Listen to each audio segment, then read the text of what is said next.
Mga batang 90s, malamang napanood nyo na ang cartoons na to. Yep. Nope. Ang voice artist ng palabas na to ay si Judith Barsi. Pinanganak siya noong June 1978 sa California. Bata pa lang ay pangarap na ng nanay niya na maging artista si Judith. Ang tatay naman niya ay nagtatrabaho bilang tubero. Na-discover si Judith ng isang talent director sa isang skating ring dahil ang cute niya at napapagkamalang mas bata pa siya kaysa sa edad niya. Unang lumabas si Judith sa palabas na Fatal Vision bilang Kimberly McDonald. Mula doon ay nagsunod-sunod na ang mga projects niya. Lumabas siya sa maraming commercials at nagsunod-sunod na rin ang casting niya sa maraming palabas. Mula dito, naging maganda ang kita ng pamilya nila Judith. Kaso nga lang, merong problema. Ang tatay ni Judith ay lasenggo at nagsimulang magselo sa kita ng bata. Naging mapang-abuso, laging nagwawala sa loob ng bahay, sinisita yung nanay niya, laging nag-aaway ito dahil sa pera o kaya kung ano lang. Meron pang nangyari na yung palabas na Jaws 4, bago mag-shoot doon si Judith, tinutukan siya ng tatay niya ng kutsilyo sa leeg at sinabihan na kung hindi kayo babalik ng nanay mo, gigilitan kita. Ganun yung ginagawa na pananakot ng tatay sa 10 taong gulang na batang babae. Lagi rin sinisita ng tatay nito na parang pinapalaki daw na spoiled brat si Judith. Habang natagal, mas lalong gumugulo sa bahay nila. Meron pa nga sitwasyon na sinabi ni Judith sa mga co-stars niya na ayaw niya nang umuwi ng bahay. Miserable daw yung tatay niya, tapos laging lasing araw-araw. Tas sabi niya rin, parang papatayin niya yung nanay ko.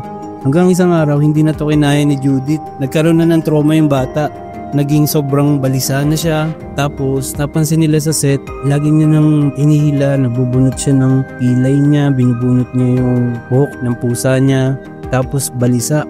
Meron pang nangyari na habang nasa set, si Judith bigla siyang umiyak. Yung hindi makontrol na iyak. Iyak siya ng iyak, walang dahilan. Hagulgol lang hagulgol, hindi nila mapataan.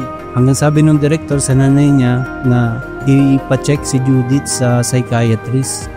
Doon nga nila nalaman na meron ng psychological trauma yung bata. Naapektuhan na yung pagtatrabaho niya. Ngayon, ang ginawa ng nanay niya, umiwas sila dun sa tatay niya. Nagrenta ang nanay niya ng bahay malayo dun sa tinitira nila. Pansamantala dun muna si Judith tsaka yung nanay niya.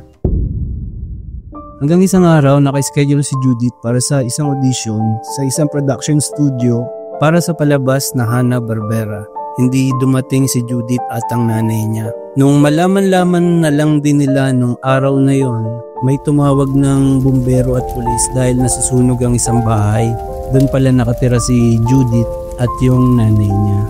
Nung pagdating ng pulis doon sa bahay, nakita sila ng 3 bangkay. Bangkay ng babae, bangkay ng bata, tsaka bangkay ng lalaki. Nung nalaman nila na yung bata pala na yon, si Judith. Ayon sa mga pulis, malamang nalaman ng tatay kung saan naupa ng bahay si Judith tsaka yung nanay niya. Pumasok ang tatay ni Judith at binaril ang nanay niya sa hallway ng bahay.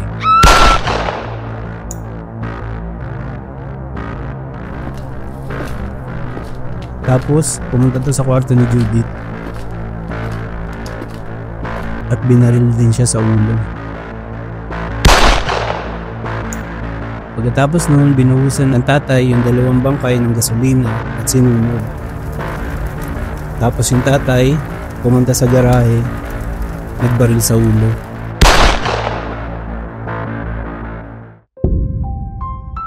Malayo pa sana mararating ni Judith kung sakaling nagtuloy-tuloy yung karir niya. Maalalam natin siya sa palabas na The Land Before Time bilang si Ducky. My name's Littlefoot. Mine is Ducky. Yep, that is what it is. Yep. At ito ang huling recorded voice niya sa palabas na All Dogs Go to Heaven. Goodbye, Charlie. I love you. Si Judith at ang nanay niya nilagay sa libingan na walang marka. Tapos pagkalipas ng ilang taon, nagkaroon ng fundraising event para gawa ng tombstone yung libingan ni Judith. Sa tombstone na yon, nakalagay yung pangalan niya tsaka yung sikat na voice over niya na yap.